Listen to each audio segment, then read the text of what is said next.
Welcome in, ladies and gentlemen, to another edition of All Access AM. Happy Monday to you guys out there. I am Billy Embody. It's November 24th, 2025, and a huge show. Probably the show I might be most excited about, just as far as we have action on the coaching carousel front that is shocking and interesting to talk about, which we'll break down for you guys as far as the ACC world of things. And of course, we have week 13 that kind of played out very similar to how we thought it would, in a sense. And that gave ACC fans a little bit of clarity for that ACC championship race. Now, getting down to this week 14 slate, which we'll talk about, of course, later in the week on All Access AM. But the picture is very clear now as far as what is potentially going to happen. And if the things that are now on the table to happen don't happen, then everybody can get thrust back into chaos, talking about all of the different scenarios that can happen in the ACC. So lots to play for two teams in particular this coming weekend. That's a conversation for another day. We'll break down week 13 on this edition of the show, presented by our friends at Security National Bank. Security National Bank is a family-owned bank that you guys should feel comfortable with, talking about your financial goals, talking about your business, and helping you reach your financial goals along the way while you reach your personal goals and your family goals and all those things. That's the type of people Security National Bank are all about partnering with, and they want to help you build your family wealth and your legacy with them by your side all the way through. Like I said, family-owned bank, so a great time of year to remind you guys about them with Thanksgiving approaching. It is Thanksgiving week. I can't believe it, the final week of the regular season. Guess what? You do have a couple days here before all the in-laws and all the family come to town. So maybe give them a call today, or go to securitynational.bank for more information on how they can take a look at your entire financial picture and assess it for you and help you get to your next round of goals with our friends at Security National Bank. So appreciate their support and sponsorship of All Access AM. Monday, Wednesday, Thursday, 7 to 8 a.m. Central, 8 to 9 Eastern. We are live discussing ACC football, basketball, and more. Please, if you haven't done so already, it takes absolutely nothing. Hit the subscribe button right down here. It's probably right here. If you're on your YouTube channel and you see it and it says subscribe, that means you are not subscribed. So hit that button. It does nothing. It just helps the channel grow. We really appreciate all of you guys who join us here, whether you're having your coffee, whether you're already on the job site, however you are spending your mornings. We are glad you are here with us at All Access AM. It is wild to think about where the ACC championship race has gone from the beginning of October to the end of November. And it continues to be a league that is, talked about in a way that is chaotic and is kind of wild in a sense. But I think it's because you see some of the teams that get the hype, get some of the preseason buzz, and maybe that things don't go their way, or things don't go the way you expect some of them to go, and all of a sudden it means it's a bad mark on the league. And you look at the SEC and Texas A&M, Oklahoma, two teams that have been a huge part of transforming the college football landscape through realignment. Again, Aggies now well into their SEC tenure, but two teams that nonetheless aren't the traditional pieces of the puzzle for that SEC. They're right up there in the college football playoff rankings alongside some of their brands. Now, the SEC, we know about all the conversation around them. With the ACC, you're seeing a league that is, because of college football's changes, able to see some of their teams become more capable of playing good football, as well as their addition, like SMU, being in this race with all the money and resources and coaching prowess and player talent that they've contributed to this puzzle, have all been able to piece together to make it a more competitive league. That's why Clemson's down, because they haven't adjusted to this new world of college football. That's why Florida State has been struggling as of late, trying to piece together the puzzle of what this new world looks like and how Mike Norvell can get back to where they were a couple years ago. All of those things are really difficult to kind of navigate. And North Carolina is going through a change. You know, they're installing a new program there with Bill Belichick that, gosh, was just so close to doing what I kind of thought that they, one, could do, but also getting to a point in that game against Duke where, man, that would have kicked the door down as far as UNC being a team that you can look at down the stretch of this season in ACC play and say, wow, you know, they've won 3 of their last 4 entering the final regular season week. Instead, they've lost their last 2 after a 2-game win streak. They now face NC State on the road. We'll talk about that. We'll break down all the Week 13 reaction. But I thought for North Carolina, that was kind of, they were so close to getting kind of that, I thought, final piece to, you know, the waters being settled and say, okay, look at what Bill Belichick's doing there over the course of the season, building the program and getting guys to buy in. But you look at this league, and it is so competitive, and it is a league that doesn't get credit for a team like Pitt being in the position that they are after making a quarterback change. Very similar to SMU last year, outside of having that Notre Dame non-conference game in the middle of Pitt's slate. If that wasn't popped in there, Pitt would be talked about a lot differently in a sense. But you look at what SMU, what Pitt have been able to do this year, kind of seeing their coaching staffs make changes and make adjustments to put them into the positions now that they're in. It's really impressive. And Virginia did it in the offseason and has been able to navigate this schedule to put them in position to go to the ACC championship game with a win against Virginia Tech this weekend. So that was kind of a scatter shooting of thoughts there to kick off the show a little bit as Week 13 wound down or is now done. We're certainly into game week, so to speak, of Week 14 for college football. But this is a Monday reaction show. So we've got a couple things to get to here and a couple of things that I haven't even mentioned. Mike Norvell retained by Florida State, according to multiple reports across the board Sunday evening. We'll have Matt Lasser of War Chant of On3 join us at 7:30 a.m. Central Time, 8:30 a.m. Eastern Time. He'll break down what it means for Mike Norvell, what's next for that program as they look to, again, kind of figure it out with Mike Norvell at the helm. It would have been a $100 million type of decision for FSU. They end up kicking the can down the road to next year. We'll see what that means for the Noles, and we'll hear from Matt on the show. Justin Wilcox fired at Cal after Stanford beat the brakes off of them Saturday night. Got the axe back. I know it kind of went viral for some ACC fans because they haven't seen the exchange before. This is the first year that obviously Stanford was able to take it back, I believe, in 4 years.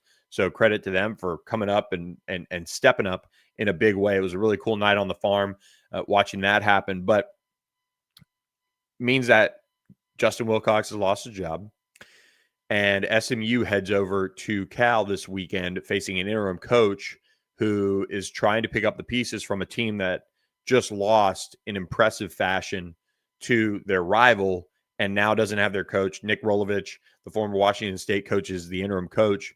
I'm going to react to that probably at the end of the show because a couple things. One, if at the end of the show I go on and on, I got the end to kind of keep rolling past into the 8 o'clock hour Central Time, but maybe that means a couple Cal fans will be up on the West Coast to hear it as well.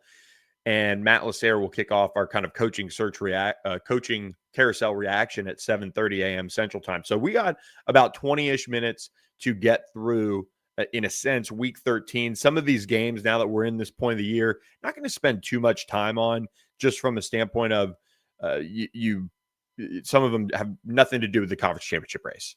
But I always want this show to, as best we can, mention every ACC football team when we break down in-season stuff. As we get out of season, I'm going to try to do some different things that kind of look at the teams or maybe talk about the ACC as a whole, and we'll get into that. And as we get into basketball season, obviously basketball will take a bigger role in this show as well. But I always want to give a thought or two on just about every team in season. So If you like what you're hearing so far on the show, we're now well over a month into this show. It's really, really cool for me to see it kind of grow and watching, the numbers pop up and see as people are watching more and more, whether you're on Twitter watching us, whether you're on YouTube. We really appreciate you guys. And it really helps us if you hit the subscribe button to our All Access AM YouTube channel. Again, we're kind of simulcasting on the SMU channel that I have, but All Access AM is where you can find us on YouTube. It'll pop right up if you Google All Access AM YouTube. Hit the subscribe button for me. Week 13, ACC football. We get into our breakdown now. Friday night, FSU goes on the road at NC State, and everybody talked about NC State at home at night on a Friday night. Well, that's exactly what happened to FSU. They got NC Stated in a sense. 21-11, NC State wins this one to get to 6-5. Dave Doeren really seeming like he's going to probably be retained now that they've hit bowl eligibility. They do finish up with North Carolina, which, as Cal found out, maybe an inflection point. If they lose that one, maybe somebody says, you know what, we can't be losing to Carolina like that, a first-year coaching staff, Bill Belichick or not. Maybe things change in that regard. But NC State able to get the win over FSU, 21-11. This was a defensive struggle in the first half, 7-3, and then North Carolina State pulled away in this one. And FSU and their ability to outgain opponents but still lose is so impressive. Here's the turnover margin in this Friday night matchup: 4-0, and it goes just exactly how you'd expect a team that outgained the other team to go. FSU loses the turnover battle 4-0. They had some of the most incredible punt mishaps to really cost them the game.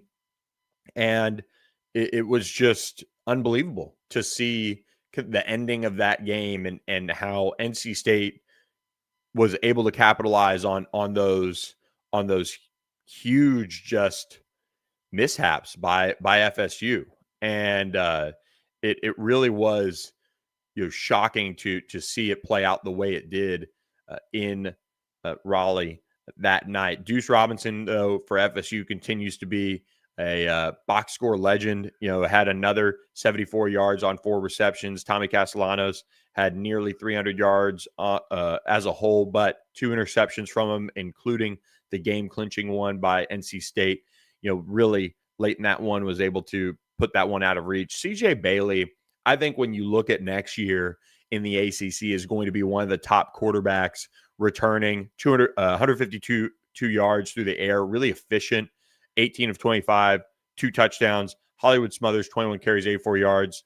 I just think for NC State, again, I've said this a lot on the show, this roster is playing out where if Dave Doeren can figure something out, they can be super competitive in the ACC next year. So I'm really intrigued to see how they make things happen in the offseason to kind of shift things around. If there is more of a, okay, we're going to dump more resources into this or resources into that to make things work a little bit better. But it's certainly one where you've got to find a way to get more out of this team, because one, you're already kind of losing a lot of people in a sense. If you're Dave Doeren, I'm sure there's a lot of NC State fans that just are like, you know what, give all the money to basketball, give it all to Will Wade, let him make some moves on the recruiting trail and let it happen, but until they make a change at the football coach position. But he was able to really have some big wins down the stretch here, and I think also kind of give that program maybe a little bit of boost going into the offseason. So that was a big result Friday night. I kind of thought it was so unbelievable the way FSU lost that Mike Norvell might still find a way to be safe. And sure enough, he is safe. Again, multiple reports coming out Sunday night that he is going to be retained for the 2026 season. And we'll have Matt Lacerra on in about 15 minutes to talk about that. But it's just been kind of a comedy of errors that are almost statistically unbelievable for FSU over the course of this season. I believe I saw the stat on Twitter, and it was maybe, I forget who said it, but I believe they've outgained their opponents in every game but one, and they've lost. and the rest of the teams that are in that group are all in the top 10 of the college football playoff. So really kind of unbelievable the way FSU currently sits in the position that it's in. And they will face off against Florida this weekend with a chance to get to bowl eligibility. They're 5-6 overall. So really difficult loss there for FSU. Again, kind of had a chance to similar to North Carolina in a sense, had a chance to be in a position where you've won 3 of your last 4. Instead, you're kind of splitting here down the stretch, and you've got to win to make a bowl with your rivalry game this weekend against Florida. So tough one Friday night. No implications there on the ACC championship race, really outside of tiebreakers if everybody loses this weekend in a sense. So nothing too much there, but it was a game that, again, I think continued to show where NC State is as a program from a roster perspective. And if they can play at their best and play smart football, they can win some football games. FSU is the opposite of that in a sense where they continue to give games away, and it's showing up in the win-loss column. So that was your Friday night ACC matchup. When you get to Saturday, Notre Dame, Syracuse. This was ugly. 70-7. I don't even want to spend much time on it at all. It's a non-conference game. Notre Dame going for style points here. Notre Dame was up 35-0.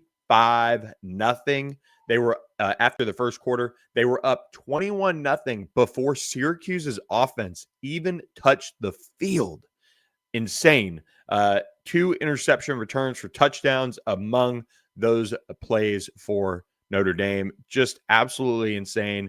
And the punt return, they were up 21-0 before Notre Dame's offense had even stepped on the field. So the punt return as well, giving Notre Dame a 21-0 lead. Again, just kind of insane. Jeremiah Love continues to be, one of, if not the Heisman front runners. 8 carries, 171 yards, 3 touchdowns on the day. Jadarian Price, 4 carries, 70 yards. Notre Dame averaged 13.7 yards per carry. I really feel for Fran Brown and his team. 3-8 overall, 1-4. They're 1 win in conference going back, they're 3-8 overall. And I always get so confused when they do this on ESPN, but you have the overall schedule, and when you play Notre Dame, it shows either away or home record instead of your conference record. But 3-8 overall. Of course, their win kind of breaking Clemson in a sense earlier this year, and Steve Angeli goes down, and the rest is history. Joseph Filardi, 14 of 26, 3 interceptions, 83 yards. Luke Carney got some time as well, but too much Irish. I mean, you don't even learn anything from this game. So let's move on. Let's not talk about that. Virginia Tech, Miami. I really thought Virginia Tech was going to make this a little bit more of a game, and I know it eventually Virginia Tech kind of chipped away. Miami did that thing where it kind of, I don't want to say turtles, but Miami built a 20-3 lead at the half, and you're kind of like, all right, they're going to cruise, and they did cruise. Virginia Tech was not able to make it more like competitive in a sense than it was, and it was still a good game in the second half where the team split. That was, I think, encouraging for Virginia Tech. Maybe gives them a little bit of confidence going into this rivalry game against Virginia. And you have a Miami team that took care of business on the road, 34-17 against maybe an inspired Virginia Tech team. But, Miami now goes into this game against Pitt this weekend on the road with kind of everything to play for and an opportunity to make the College Football Playoff Committee consider 2 teams in the ACC getting into this thing. If Miami wins out, they'd get maybe another ranked win over Pitt, although Pitt would be maybe dropped out of the top 25, which is just so dumb the way they do this. But you have a Miami team that is playing very, very well against lesser competition and trying to take advantage of the opportunity they have to show the committee that, hey, our 2 losses are to good rosters in the ACC. We have good wins, and we're taking care of business against some of these lesser opponents. I will say Notre Dame will certainly be touting the head-to-head win over Syracuse 77 versus what Miami did to Q. So it is a kind of just run-of-the-mill game. 320 yards passing for Carson Beck. He was able to make some things happen, had 4 touchdowns. You saw the return of Mark Fletcher, which was important. And Virginia Tech, again, they tried their best to show a little promise there for James Franklin, who was in attendance. He joined the broadcast for a bit, but didn't really learn too much on this game in a sense, because I just thought Virginia Tech maybe could kind of sneak attack Miami in this one and play an inspired brand of football and figure it out. But just too much early mistakes allowed Miami to build a lead that Virginia Tech couldn't recover from, and they lost this one again, 34-17. That was another one of the 11 a.m. games. I believe maybe it was 2:30, but pretty sure it was 11 a.m. SMU against Louisville. Another 11 a.m. game in this one. SMU blows out Louisville at home on senior day, 38-6. SMU trying to make a statement here down the stretch of this season. And I got to be honest, they're making that move. They are making that move and getting into position now for the ACC championship. They beat Louisville, and Pitt, Georgia Tech, which we'll talk about in just a minute, plays out the way it does. With a win at Cal this weekend, where SMU takes on Cal at 7 p.m. Central Time, they will punch their ticket for the second straight year to Charlotte to play for the ACC championship. SMU was able to build a 21-6 halftime lead. They had 485 yards of total offense to Louisville's 228 yards. Deuce Adams gets the start for Louisville and finishes 12 of 17. Not bad, but 94 yards. SMU kept everything in front of it. I think Louisville had 2 kind of explosive plays before the end of the half, and they were and that was it. The pass defense for SMU was just outstanding. They were able to do so many things, keep things in front of them for the most part. And Brady Allen finished out the game for Louisville. He went 2 of 3 for 6 yards and an interception. SMU, their defense is stepping up to the table and really doing some nice things. Louisville had 128 of their 228 yards on the ground. SMU didn't necessarily get ran on. Louisville was able to do some good things early, and SMU settled in and eventually, pulled away, shutting out Louisville in the second half, 17-0. 38-6 is your final. SMU 8-3 overall, 6-1 in ACC play. SMU is 6 inches or so from being undefeated in league play for the second straight year. They had that game-winning field goal in Wake Forest in that awful game offensively for them, but really they have played really well in league play once again outside of that game. Kevin Jennings, his 3rd straight 300-yard passing game, and they are peaking at the right time. 9 of 13 on 3rd down. Louisville 3 of 12. Things really went well as a whole for SMU in this one, and they were just able to dominate on senior day, a senior class that finished 21-4 at home and just continues to set a new standard for this program and gets them in position again to make it to Charlotte and to the college football playoff. It's unbelievable what SMU is able to do in league play since entering the ACC. I know we have Matt Lasser coming in 5 minutes. I want to touch on Pitt, Georgia Tech, because look, the rest of the games are just, we'll talk about Cal Stanford later on. We'll talk about Duke, North Carolina after we get done with Matt. But Pitt, Georgia Tech, there's almost not much to say about it because of the way it played out. And Georgia Tech made it interesting, but Pitt raced out to that big lead, was able to make it 28-0. Georgia Tech at home, shell-shocked completely. Haynes King just couldn't get anything going. Was really unfortunate for him to see his day play out the way it did, and all the hopes and kind of dreams of New York that he had play out the way it did. I'll say this. I try to watch College Game Day every morning and the ACC huddle. And game day, I believe, comes on like an hour before the huddle. So I always see the intro. I always like the intro, and then game day kind of loses me for a bit.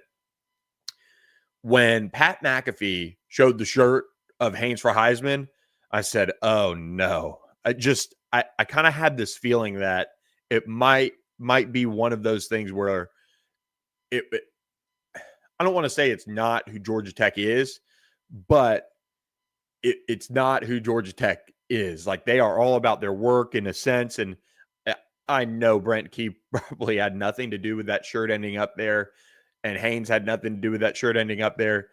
But I just thought, look, I know they're campaigning, but if they beat Georgia next week, that's what's going to win Haynes King the Heisman. If they go into Georgia with their spot in the ACC championship confirmed, then they have an opportunity for Haynes King to win the Heisman by beating Georgia. And I don't want to say that's all it takes, but that's all it takes. And instead, Haynes King just had a night to forget. They did close the gap 28-14, and this game did, again, get interesting down the stretch. Georgia Tech was able to close it to 35-28 as well eventually after Braylon Lovelace's 100-yard interception return for a touchdown in the third quarter was the only score in that quarter. And Jakarian Turner had a huge run to ice it and make it 42-28. Pat Narduzzi, and I was tweeting about this, and some Pitt fans were kind of chirping right back, and I was a little confused about it all. But Pat Narduzzi goes for the punt, the fake punt, in the final few minutes, and kind of gives Georgia Tech that opportunity to come back. I mean, that really jump-started them a bit. And it was so interesting to me to see that happen, and for Pitt to eventually answer the bell and shut it down and put this one on ice. And I just felt like this was a game where the Pitt that I've been seeing, at least in ACC play, showed up. Mason Heinschel, can't say enough good things about him and what he's done since taking over as a starter. 20 of 27 for 226 yards, 2 touchdowns. Haynes King finished 27 of 41, 257 yards, 2 touchdowns, 2 interceptions. Jakarian Turner had 200 yards on the ground, 21 carries, 201. Had a 200-yard day and a touchdown run. Of course, that really sealed it, put it on ice. Pitt's passing attack and offense as a whole, since Mason Heinschel has entered the starting quarterback job picture there, has just been awesome outside of that game against Notre Dame. And he was able to put it on Georgia Tech and really make things interesting for them. And just his ability to move around and extend plays really helped them do that. And you look at Pitt and the way they're playing since Mason Heinschel took over, that piece of the puzzle has just not gotten enough credit nationally, as far as, hey, they had 2 early losses, they made a change, and now they're, in terms of eye test, right, they're probably one of the top teams in the ACC, playing at a super high level. If they did not get into the ACC championship game, it would be a tough blow for them. Of course, they made their bed earlier in the season, in a sense, with that one loss, but you have a team that is playing at a high level. If I'm SMU, I would not want to play Pitt in the ACC championship game. And, of course, Virginia, if they could take care of business against Virginia Tech this weekend, will be playing in the ACC championship game against really one of SMU or Pitt, I think, or Miami, still having an outside shot. But that is kind of it on some of the big reactions. We'll get to a little bit more here in just a moment, but we do have Matt Lasser of War Chant joining us. But before we get to Matt, we want to remind you guys that we're also presented by our friends at Corporate Magic, corporatemagic.com, one of the best event companies you will find, a full-blown event production company. They do an incredible job at making your dreams come to life. And I think whether it's a national sales meeting or global broadcast, streamed events, or productions seen by millions across the globe, all of those types of brands and people and companies trust them with their expertise. They have decades of experience to every project that combine planning, design, and technology to keep your audience fully engaged. So whether it's dramatic staging, dynamic content, or the precision needed for live television, Corporate Magic delivers with accuracy and care. Big stages demand a partner who knows how to perform when the stakes are high. For more information, visit corporatemagic.com today. So really excited now to be joined by Matt Lasser of warchant.com. Matt, happy Monday to you. I know it's been quite the weekend for you, but you do have some clarity, which in our world is kind of nice to have at times, even if it means maybe a fan base that probably is feeling some type of way this Monday morning. Yeah, for sure. It's been it was a long Sunday. At least the Cowboys won. That was fun to watch in the midst of it. But it's it was an interesting reaction. Not really an unexpected one. I wouldn't even say the decision was very unexpected. I think over the last few weeks, they've kind of shown us that Norvell was going to stay around. It will be interesting to see what they do with the front office or what they do with the recruiting operation. Because I think, even though really you think about it, that's probably all should have happened last year when they overhauled all the coordinators. But now they're looking at it. Basically, it's all right, if you're going to stay this time, you have to overhaul your front office or your recruiting staff now instead of your offensive and defensive coordinators. So that's kind of the way I'm looking at it. And also, like back when they hired the two coordinators, we had to look at it as you were probably tying yourself to Norvell for 2 years at the time. I know things kind of went off the rails this year with the loss of Stanford, and that's kind of where everyone looks. But, some of these guys, like I think a guy like Tony White doesn't have the right guys for his system yet, and that's the reason why they struggled, and they have improved throughout the year. But, I'm interested to see what they do in the portal this upcoming offseason, maybe make some run at some recruits here right at the end to kind of get those right guys in. And I think, watching Friday night play out, seeing FSU outgain another opponent and find a way to lose. It's not that, like, you can make the argument that, okay, well, the head coach ultimately is responsible for all the things that happen, including win-loss. And I think Mike is having just a really tough time with some of the bounces that are going their way. And I know that's not a quantifiable stat and you ultimately control them, but man, we'll never see the punt, return. I was about to say, like, that's a fluke, man. Bouncing off someone's helmet, like whatever. Like, what are you gonna do? I don't know if did you hear about the team's travel issues coming back too? Yes, it was a nightmare day. Yeah, so they got they were flying into Tallahassee. First off, the flight got delayed because they weren't sure if they could get into Tallahassee, and then they took off thinking they were gonna make it back until right before they were about to land, like 15, 20 minutes before they were about to land, and had to make a 90-degree turn, divert to Jacksonville, where they sat on the tarmac at 3 a.m. for hours until they could get buses there to take them to Tallahassee. So they didn't get back to Tallahassee until around 11:15 Saturday morning. So it was an all-time bad day for Mike Norvell. It was like what could go wrong, did go wrong, and it was, a lot of people on Twitter, the fan base, thought like, man, that would have been a fitting ending the way everything worked out. Ball off the helmet, another muff punt, and then your travel doesn't work out. I honestly think the travel not working out probably helped them a little bit because everyone was waiting for that decision on Saturday, and it was like, well, they're not going to make a decision when the team's not even back in town, right? Like, it's kind of hard to do. Yeah, just an incredible Saturday. Well, Friday into Saturday. And it's just kind of been a season where you're seeing flashes. You saw it in week 1. You see it where, they can kind of piece things together and win certain games this year. But as a whole, they haven't obviously kicked the door down. They have a chance to do that this weekend against a Florida team that, is with an interim coach, but is playing hard still. They got just blown out by Tennessee this past weekend. Maybe that's a good sign if FSU can capitalize on maybe how that Florida team's feeling. Some of the guys probably already looking into the portal and things like that. But, for FSU to get this clarity going into the final week of the regular season against Florida, that could help, that could hurt.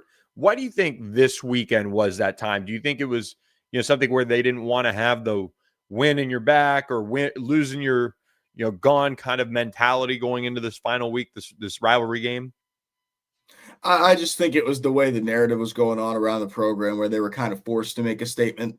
I feel like they would have liked to wait, but the way it kind of worked out was everyone was like, all right, man, we need to hear something. Like we need Like everyone was like, we need a statement because this is ridiculous. And so I think it kind of forced their hand. I think if it was their choice, they probably wouldn't have liked to have made a statement.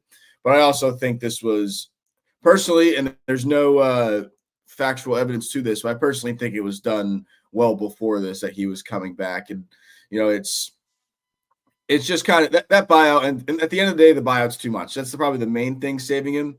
But yeah, I just think they were forced to make a statement by the way the fan base was reacting. And also, with the way signing day is set up now, you can't really, it's hard to fire a coach at the end of the season and try to salvage a recruiting class. And then you got to go into the portal right after. So I think all that timing has a lot to do with it as well. I will say Justin Wilcox getting fired and they're bowl eligible, that doesn't go well with the fan base at the same time. But it's I think it was a done deal before this, and the fan base getting all up in arms. Just they needed to see something that showed what was going on next year. What does Mike Norvell and this staff have to do to fix this program and get it back to, obviously where they want it? I would say bowl eligibility, but they have a shot this weekend to get there. Yeah. But even if they lose this weekend, back to where this program really sees itself and wants to get to, and with all the new facilities and investments, where they should be too for this league. Yeah, Norvell, this staff has had all the resources you can imagine. They probably have a top 15 NIL roster in the country. They just opened that brand new football only facility. In general, I do think they're close. I do think for this last recruiting class, they hit on a lot of guys. You see a lot of young contributors like a Shamar Arnaud or an Usman Kroma, Javon Boggs, who's gotten banged up this year, but is one they're excited about. They've stacked some offensive line depth that people need to see next year to believe. But there's a lot of the pieces are there. Kevin Sperry, a young quarterback from Denton, Texas, that people are very excited about the start in the future here. And I think the real answer is that they're close and they need to keep hitting on these high school recruiting classes and stay out of the portal as much. It needs to be more, get all your guys out of high school and then fill your gaps in fill your gaps in the portal that you've seen work for so many other programs now as a long-term option.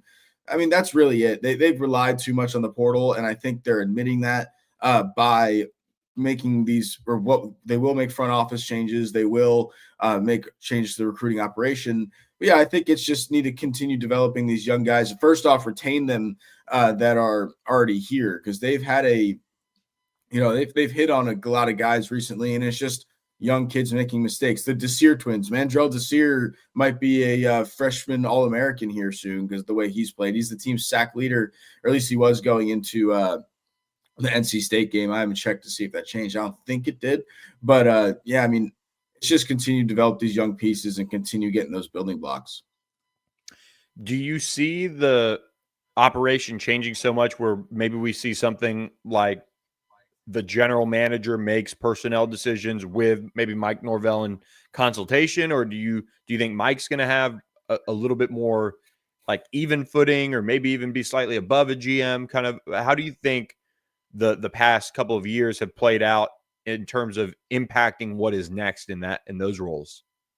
Yeah, that's my question too. Now, you would think, like, I don't know if Derek Ray's going to stick around or not. I don't really, like, they haven't announced any of the decisions.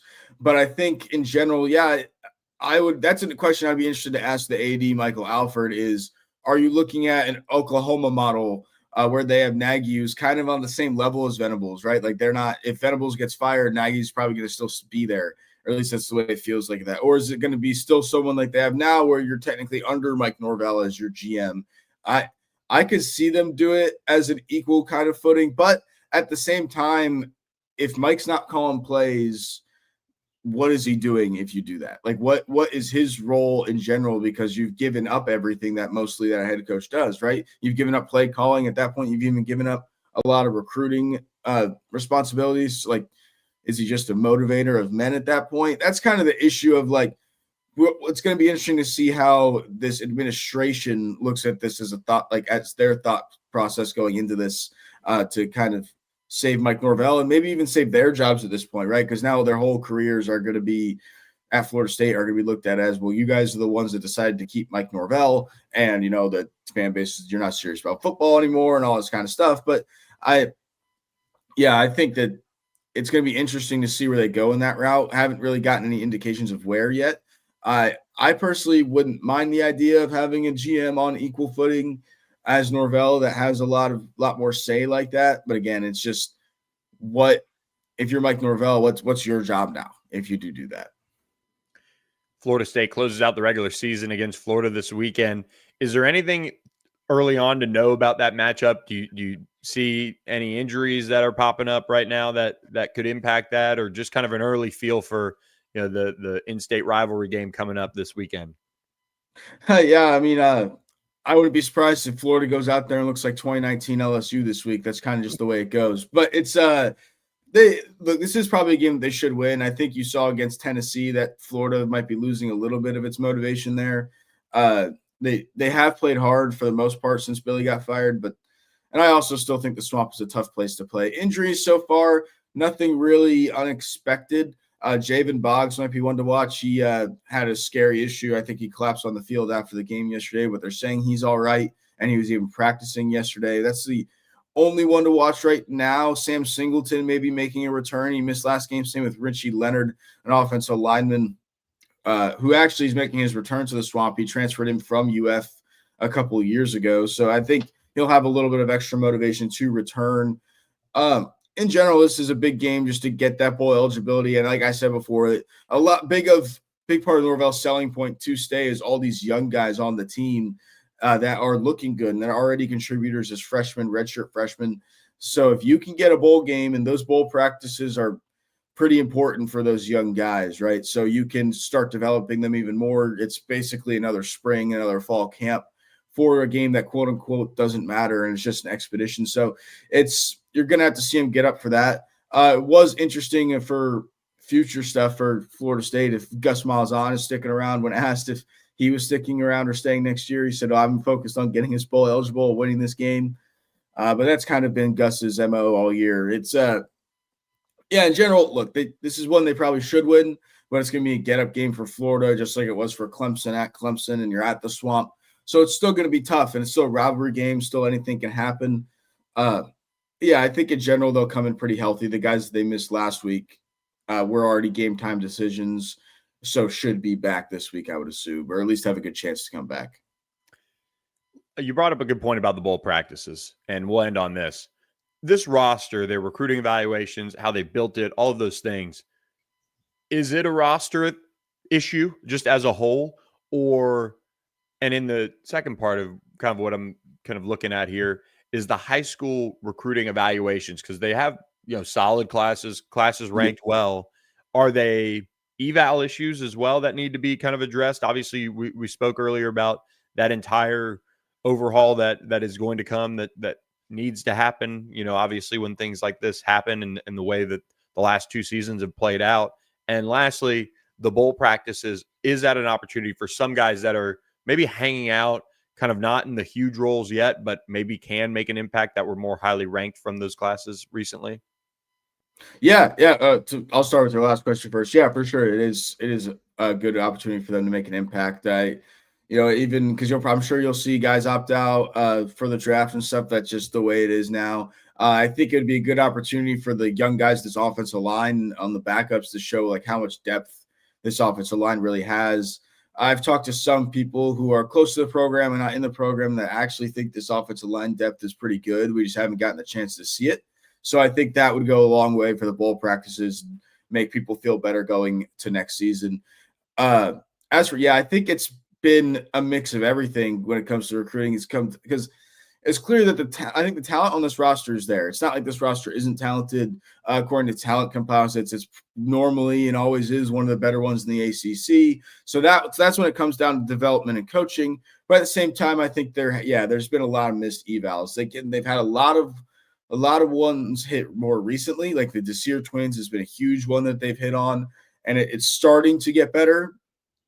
But they just haven't shown much of being able to really hit on a lot of those. And the truth is, they've done a better job of it this recruiting cycle for 2026, that before they weren't really casting a super wide net. They were swinging for the fences at these big guys and then didn't have much backup options. And also, it didn't help that the guys you're swinging for the fences for would commit to you and then just not sign on signing day, like literally wait until the last second. That never helps. But it felt like this year they kind of fast tracked that to where they had a plan in place for everything to happen to be able to get a kid last second. Even though if that kid was a 3-star, whatever, they had already evaluated this kid and had him on the back burner. We're keeping him warm this whole time. So I think that's kind of something they've improved at, and I'm sure they'll get better at. But yeah, it's been a kind of an issue of everything within that department. I think a little bit of eval, a little bit development. It crosses everything, I think. Florida State ranked 14th in the Rivals industry ranking for the 2026 recruiting class. Matt Lacerre of War Chant will be there for you to cover it all. So make sure you subscribe to War Chant and On 3 and Rivals, our whole crew taking care of it for you guys over there at War Chant on the FSU front. Matt, have a great week. Enjoy the rivalry game, and thanks for coming on again. Yeah, thank you. SMU is Cal this week, right? So now you got an interim coach, so that makes it a little easier. Yeah, SMU does take on Cal. Justin Wilcox gets fired, and Nick Rolovich taking over. Really interesting game out there. Maybe things get a little weird, but for SMU fans, hopefully not. They're hoping for a lot of drama-free. I saw a good tweet out there that SMU bought their way into Justin Wilcox getting fired so that they could face an interim coach. Hey, my Pitt SMU championship game pick before on the show is looking pretty good now. So still alive. Alive. Great call. Well, Matt, looking forward to chatting with you more in the future as we'll break down FSU in the offseason, of course, to pay attention to hoops as well. So thanks a lot, man. Awesome, man. Yeah, thank you for having me on. Of course. There he goes. Matt Lacerre joining us on All Access AM. Appreciate his time on the show. As always, great friend of the show and a Dallas native. So, of course, showing his little SMU tie there, kind of bringing it back to SMU, which does face Cal this weekend, and now an interim coach. We'll break down Justin Wilcox getting fired here in just a minute. But do want to remind you guys about our friends at Sportsmo. They present the show. And huge opportunity for all of you who want to make an impact at an FSU, want to make an impact at Cal, and want to make an impact as a whole. You can visit with our friends at Sportsmo and go to sportsmo.org to learn more about their app. They are tax-deductible donations directly to your favorite college football or basketball program's NIL fund at their university. And you do it through micro donations, and you can learn more about that in this short video about our friends at Sportsmo. Sportsmo lets you make a more direct impact on the game because it lets you, the fans, fund your favorite college football teams in a straightforward way. In a you win and I'll give way. In a I need you to show me your running game is alive and then I'll donate way. These real-time tax-deductible microfunds lead to impact your team can feel. Every cent you send mixes with every drop of sweat they put in. Form your squad. Boost your friends when a play comes through. A new way to follow the game. And cha-ching, your favorite team. So what do you say, difference makers? Ready to power the play? Sportsmo. Download today. Let's smo. Again, sportsmo.org. So appreciate Matt, of course, for coming on. And look, the last 20 minutes or so, I think we're probably going to end up going 20 minutes on this. Probably our longest show of the All Access AM history so far, and we appreciate you guys for joining us on this Monday, Reaction Monday. It is Monday, Wednesday, Thursday that we go live, 7 to 8 a.m. Central Time, 8 to 9 a.m. Eastern Time. We appreciate all of you guys who have hit the subscribe button. I saw a couple roll in during the show. So you're listening, you're paying attention, you're Googling All Access AM YouTube, you're clicking that link, and then you're hitting the subscribe button to that channel. It takes 2 seconds. So you can do it as you're listening to us on this Monday morning. And we appreciate those of you who just subscribed. I saw a couple. I'll try to get your names for next show. We appreciate you guys who interact with us in the chat as well. But it's been a full Reaction Monday, and we react now to Justin Wilcox getting fired at Cal. Cal fires Justin Wilcox, and this is one that I would say kind of caught me by surprise, but I was talking with somebody, and they said, look, it just shows don't lose to your big rival and don't lose in the fashion they did. 31-10, Stanford beats Cal. Cal was not really a team that took care of the football, lost the turnover battle 3-0. Still outgained Stanford 297 yards to 282. So it wasn't like they were lighting the world on fire, but they're completely one-dimensional. They threw the ball 269 yards through the air by Sagapitelli, 33 of 49, but they ran the ball for 12 total yards, a half yard a rush for Cal. Stanford, meanwhile, ran for 159 yards on the ground. They were able to get efficient quarterback play from Elijah Brown, 10 of 20, 123 yards, a touchdown. Did you guys see the interview with Andrew Luck on the sidelines in that scoop and score moment? That is a guy that cares and cares deeply about putting Stanford back to where they want to be and where they were when Andrew Luck was playing there. And I think, and I've spoken with Andrew a couple of times, and this GM role that college football teams have, and I want to talk about Stanford here for just a second, but this GM role that Stanford has, and like Oklahoma has, you heard Matt mention that, and like Cal has with Ron Rivera and some of these other programs, and the way some of these guys are a little bit more public and a little bit more out there as far as being involved and not just being, the head of a recruiting or scouting department and they answer to the head coach. You really have to know your program, and you have to know who can be in that role and do it successfully, or else you're going to find yourself getting somebody who is not the right fit in a way, right? Like you are going to find yourself having someone who is just maybe looking for the next job or doing this or doing that. And it is a long-term decision that you have to commit to. You can't just, in a way, churn and burn. Like GMs are like athletic directors now. They should get 2 coaching hires to get it right. College football coaches, they're out, they're gone if things don't work out. And Andrew Luck is getting close to making his hire, but he at the top of this program, and credit to Frank Reich, getting them to 4-7 on the year. They'll have a chance to, finish things out with a upset of this year if they were to beat Notre Dame this weekend. But you can tell that they care, and it trickles down to the players, and they have that level of commitment of playing hard. If you've watched Stanford football, some of you sickos out there that have watched a ton of Stanford football out there this season, you could see that they play really hard. You saw the Miami game, how hard they played. They were able to keep it close for a minute, and then Miami turned it on. But that's the type of program that they're working on.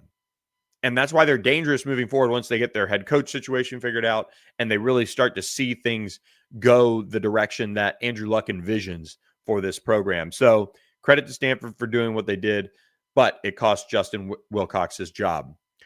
Cal fires Justin Wilcox now and named Nick Rolovich the interim coach. Wilcox compiled a 48-55 overall record. He was just 26-47 in ACC play and Pac-12 play. Of course, Cal coming in with SMU and Stanford to the ACC a couple years ago now. And they were off to a 4-1 start, and people were talking about, Sagapitelli this, Sagapitelli that. But they eventually hit conference play and really, kind of not fell apart, but fell apart. Now sitting at 5-6 on the season. And he was in his 9th season with the program. It was just time. I thought Sagapitelli, if they could get to bowl eligibility, you could see some of the glimpses of what made him, as highly touted as he was, as they were able to bring him in.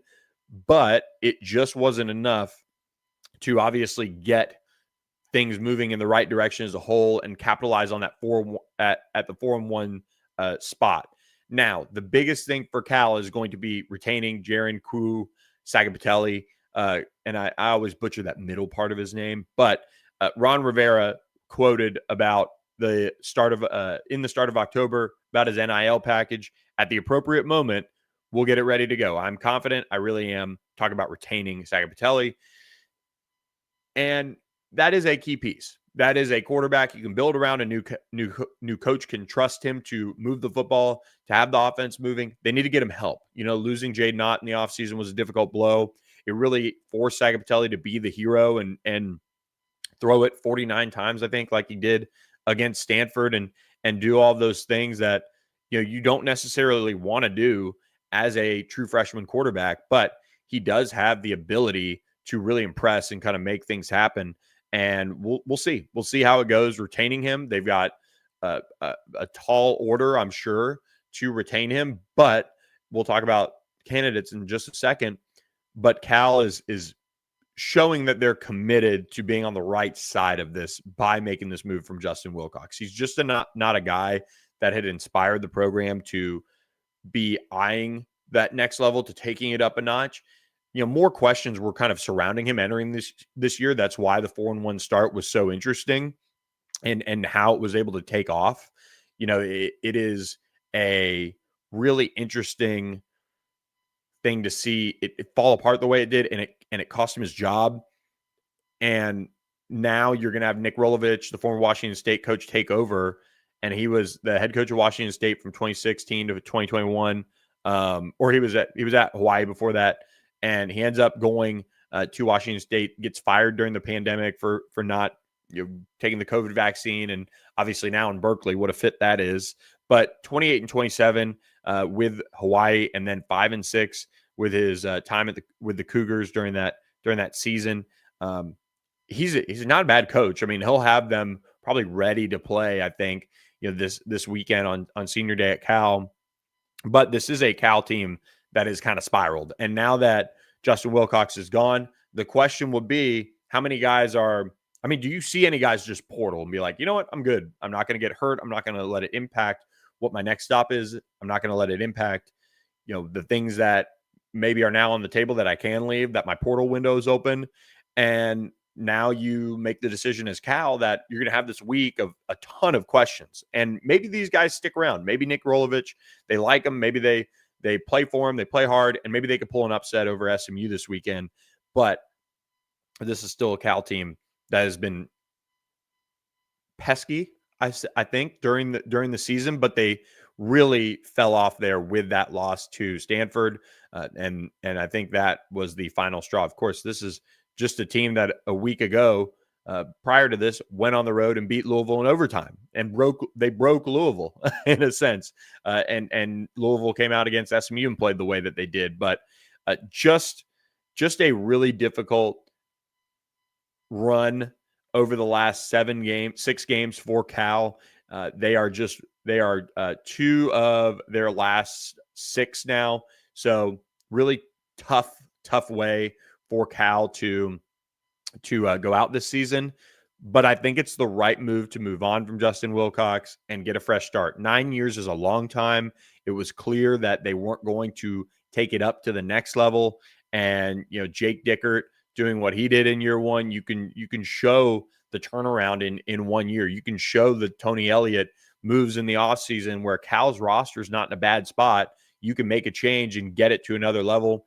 I saw there was a video, Sagapatelli was kind of yelling at some people coming off the field, and maybe some people were yelling at him. I don't know what happened. I didn't see a quote about it, kind of what went down there, but it was kind of ugly at the end of that Stanford Cal game. So they make the move to move on. What's next for Cal? Well, Tosh Lupoi, who, if you are a recruitnik and you follow this on a national level, Tosh Lupoi, the Oregon defensive coordinator, could very well be the next Cal head coach. So former Cal defensive lineman who has always been one of the best recruiters in the country, and ended up going to Washington for a while, and then going to Alabama to coach for Nick Saban, and then went to the NFL. Kind of, there's always some talks around that decision to head to the NFL, and then gets back into college and has been with Dan Lanning, helping them build that program and establish one of the best defenses in the country alongside Dan Lanning. This is a guy that would absolutely bleed out blue and yellow for Cal over there in Berkeley, and really work alongside Ron Rivera, I think, very, very well. And so Tosh, I think this is his time. This is his opportunity. But there are going to be other guys mentioned in this job, and a lot of them would make a ton of sense to me as well. So check out On3. Pete Nakos was able to break some of those names out there and kind of mention the early candidates around this job and where it's kind of going. I would think Tosh would be the favorite, and I would think Tosh would get it if he wants it. So that is the early buzz around Cal and what's next after they fire Justin Wilcox. So SMU takes on Cal, 7 p.m. Central, out there on the West Coast for senior day for the Cal Bears. And we'll see if the Bears can either work some magic or if the Mustangs are headed back to Charlotte with a win. So closing thoughts on the show. And again, appreciate you guys so much for sticking with us on this show. We've got a ton of viewers right now kicking off your Monday morning. Again, go to All Access AM on YouTube and hit that subscribe button. Again, the All Access AM channel. Click the subscribe button for us. It helps us out a ton. And we appreciate our sponsors, Security National Bank. You've got Corporate Magic and Sportsmo presenting our Monday show. So really appreciative of all the support we've gotten. We got our Wednesday show, 7 to 8 a.m. Central, and Thursday we are going to drop a pre-recorded show, most likely. We are going to drop a show, period. It is going to come out 7 to 8 a.m. Central. It might be pre-recorded, but it also might be live. We'll see kind of how the week goes in getting that Thursday show to kick off your Thanksgiving. Don't want to be spending much time at all doing that on Thanksgiving with the fam. So, and we do have Friday starting off for the ACC as well for week 14 this week with the Georgia Tech game Friday at 2:30 p.m. Central on ABC. I'm really excited to watch that game. Let's close out here. Week 13 results here to kind of know, again, we like to talk about every single team in the ACC when we can, when breaking down what happened over the weekend. Couple of quick hits here. Wake Forest beats up on Delaware 52-14. Wake Forest puts itself in position now to go 9-3 with a win on Saturday in their regular season finale against Duke. Jake Dickert, certainly in the mix for Coach of the Year honors. And he's my pick to get it, like, especially if they beat Duke. But just what you're able to do with the resources and everything at Wake Forest to turn it around the way they have, just impressive. You got to give them credit for doing it. So 52-14 over Delaware gets them to 8-3. If they win out, they can be a 10-win team. Would be really, really impressive from Jake Dickert. So shout out to them. Robbie Ash for 292 yards to the air, and they were just able to dominate, as you'd expect, against a Delaware team who, with a win this weekend for Delaware against UTEP, would be bowl eligible. So not a powerhouse, but also kind of a team that, you know, has some things to play for in the regular final game of the regular season. Clemson takes care of Furman 45-10, really kind of smooth. I think I saw the score of this. It was 31-3 at half, and Clemson just jumped all over him and then kind of cruised, scored 14 points in the final quarter. Cade Klubnik finishes out his final game in Death Valley, 159 yards, 9 of 15, 2 touchdowns. And also Christopher Vizina got some action. Chris Denson got some action. Trent Pierman got some action. You had a bunch of guys play for Clemson. Let's see, 1, 2, 3, 4, 5, 6, 7, 8, 9, 10, 11, 12, 13, 14, 15, 16, 17 different players caught passes for Clemson. And Furman sitting at 6-6 overall in the year, loses 45-10 to Clemson. Clemson now bowl eligible, 6-5 on the year. They did it, waved the flag, mission accomplished. They go play at South Carolina this weekend. This is a big game.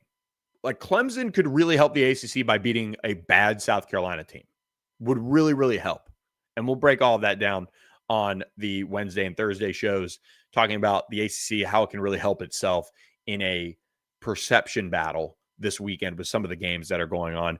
Finally, I feel like this show's been so much fun. I've really enjoyed it. I also feel like I mentioned this at the beginning, but don't consider it a breakdown. Duke beats North Carolina 32-25. What a wild game, including the fake field goal to set up, you know, kind of the icing on the cake for Duke in this 32-25 win over the Tar Heels. You know, really, really nice finish to the game for Duke to be able to pull off what they did, because North Carolina took a 25-24 lead. And what does Duke do? Anderson Castle answers the bell and puts them up 32-25 on the 1-yard touchdown run. They get the 2-point conversion to make it a 7-point game. Really, really close ball game. Duke was able to overcome falling behind early They ripped off 17 unanswered points. And you're kind of thinking, okay, all right, here we go. Wheels falling off a little bit for North Carolina in this game. But instead, they made it an absolute battle, absolute war. They raced back from a 24-10 deficit to take the 25-24 lead. They, were able to, really kind of force Duke's hand to make some plays down the stretch to make it happen. That 9-play, 91-yard touchdown drive for North Carolina was really, really impressive. And look, North Carolina is going to miss a bowl. That's now confirmed. 4-7, 2-5 in the ACC. Duke gets to bowl eligibility. 6-5, 5-2 in the ACC. Keeps their slim, but there, and they might be knocked out. I don't remember the math, but very, very slim ACC championship hopes alive if they're not already knocked out officially. And I did not check about Duke because I just don't see them getting in. But 6-5 bowl eligibility for Manny Diaz. They do face Wake Forest this weekend. They could finish on a high note because this Duke team, just didn't capitalize on some opportunities that they had to really have a great season. Obviously, we've talked ad nauseum about their non-conference performance for the league. Thanks a lot, Duke. And then, losing that game to Virginia at home was difficult to watch as well. But they could rip off 2 games to win and finish out 7-5 on the year. North Carolina has a chance to take on NC State and obviously, turn the heat back up on Dave Dorian. But NC State is bowl eligible. North Carolina playing the role of spoiler, hoping to get to 5-7 in Bill Belichick's first season. So still a lot to be worked through, I think, on North Carolina. And Duke is at a position where 352 yards of total offense and a really balanced performance from that offense. And they dominated time of possession and they did all of those things. Duke just feels like they underachieved so much this year because of their non-conference performance. Even if they went 2-1 instead of going, or 2-1 against power conference opponents instead of going 0-3, like you're looking at Duke in a totally different way as far as talking about their performance in the league and what they brought to the table and things like that, because you're sitting here talking about an 8-3 team going into the final week of the regular season instead of talking about a just complete middle of the road 6-5 team who could finish 7-5. But Duke does have some things to clean up, but they really have a bright future, it looks like, in Durham if they can figure out some just consistency things, man.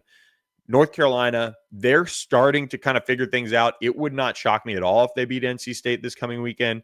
It is at NC State. Maybe they find a way to play spoiler. That would mean that they'd won 3 of their last 5, if not lose 3 of their last 5.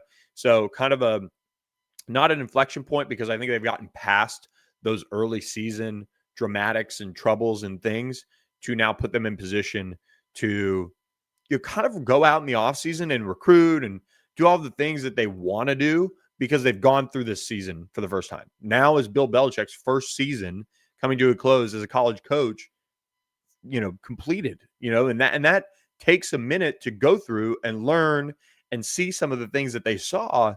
But it seems like there is a little bit of bright spots to kind of pick up there in Chapel Hill for Chapel Bill and Jordan Hudson, and kind of go into the offseason now and say, okay, we've seen what we've seen. We've obviously gotten kicked in the teeth a couple times here, but we made adjustments. We played well defensively for the most part. Duke had the most success since Clemson did earlier this season in conference play against them from an offensive standpoint. Let's do this and this and this, and we'll figure it out and kind of click some of these right boxes. We'll find out how well they can evaluate. They are in I think they're number 4, number 3 in the ACC recruiting rankings. So they're bringing some talent together. We'll see how it goes. Finally, that is the end of our reactions on this Monday show as far as the games go. But let's check in with the AP poll really quickly for you guys watching, wherever you're watching. AP Top 25 came out. Not really that bad, not really unchanged. Miami sits at number 13. You have Virginia at 17. You have Georgia Tech at 23. Pitt at 24, which, God, the AP poll needs like an override button. Like, Georgia Tech just lost to Pitt, and because Pitt has 2 losses early in the regular season, that's why Pitt is still behind Georgia Tech. And those losses came, again, before they made the quarterback change. So they do matter. They are on the resume, all of those things. But goodness gracious, like Pitt is playing at a far superior level. Let's step up to the table here, AP voters, and figure this out. So SMU at number 25, they are lurking in position to make a move up. The college football playoff rankings come out Tuesday night. We'll react to those and get obviously your Wednesday show out with those reactions. SMU will have a chance here to make a move over the next 2 weeks. They'll go on the road. They'll face a Cal team that is what it is at this point. And then they'll have a chance, if they win that game, to win another ranked game, ranked win over opponent. So we'll see. That's almost why SMU needs Virginia Tech to get a win this weekend, and you need Pitt to get a win. Like either way, I mean, you're almost you need SMU really needs Virginia to beat Virginia Tech and Miami to beat Pitt, so that then you could have the ranked win. Obviously, you could have Miami sitting up there looking even better and better for this SMU team because they played them. So that's the AP Top 25. That is this show for your Monday. Hope you guys enjoyed waking up with us on All Access AM. We are Monday, Wednesday, Thursday, 7 to 8 a.m. Central Time, 8 to 9 a.m. Eastern Time. Please chime in the chat. That's another reason why you should subscribe to the YouTube channel. Join us in the chat. Comment. Again, All Access AM YouTube. That's what you need to search in your Google. It'll pull it right up. Hit the subscribe button for me. Do that. Leave us a rating. Leave us a review if you're listening on Apple Podcasts or Spotify. We appreciate all of you guys who have done that. Thank you to our sponsors, Security National Bank, Sportsmo, and Corporate Magic for this Monday show. We appreciate them. Thank you guys for listening. Happy Monday, everyone. Hope you guys have a great week planning your Thanksgiving. I'm Billy Embody. This has been All Access AM.